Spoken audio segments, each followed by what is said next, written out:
On poursuit avec nos éléments de gameplay. Donc je reviens dans mon dossier Gameplay Elements et on va aller dans le dossier Zones. En fait, les zones, ce sont les différentes zones qui vont être importantes dans le jeu, à savoir les checkpoints, à savoir les flows, c'est-à-dire le fait de pouvoir modifier la vitesse de déplacement du personnage, le level end pour la fin de niveau, et le water depth qui va être le volume dans lequel, quand on va tomber dedans, en l'occurrence l'eau, le personnage va mourir. On commence dans cette vidéo sur le checkpoint. Votre checkpoint, vous connaissez un petit peu le système, hein.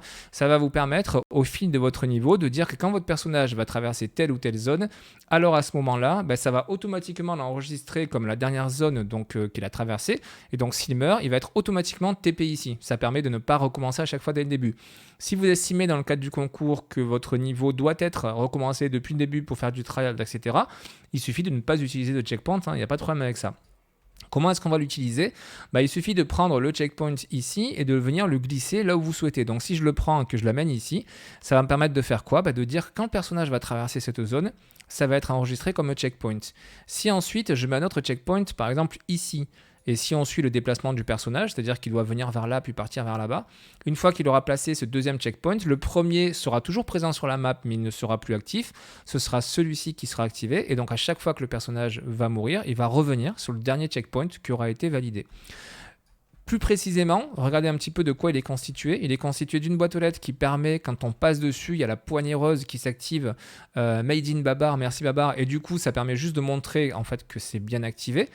Et vous avez donc ce volume ici, un trigger, une box collision, qui permet, quand le personnage traverse cette box justement, de pouvoir activer cet élément. Si jamais vous êtes dans un environnement qui est très large et que cette largeur de box ne suffit pas, vous venez donc vous sélectionnez l'acteur en question, vous venez sélectionner ici vraiment la box qui appartient à notre blueprint et vous pouvez scale cette box. Il n'y a pas de problème, ça marchera, ça vous permettra de pouvoir être sûr et certain qu'en hauteur ou qu'en largeur, votre personnage va bien traverser cette zone. Une fois qu'il traverse la zone, donc c'est fait automatiquement. Vérifiez bien votre pied ici de boîte aux lettres, qu'il soit bien dans le sol quand vous posez votre élément pour que ça ne fasse pas quelque chose de trop moche. Dernière chose par rapport à ça, vous voyez ce arrow component, cette flèche rouge ici, vous montre dans quelle direction sera tourné votre personnage quand il va respawn à cet endroit-là.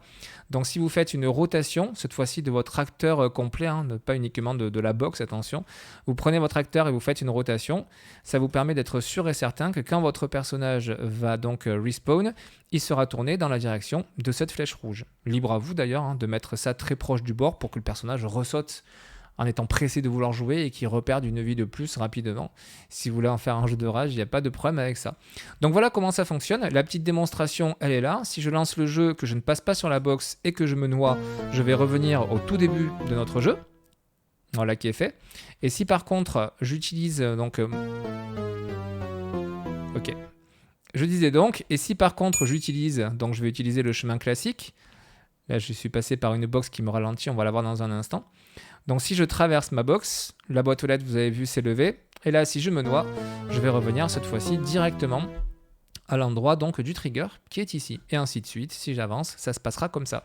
Voilà tout ce qu'il fallait savoir pour cette gestion des checkpoints. Passons à la suite.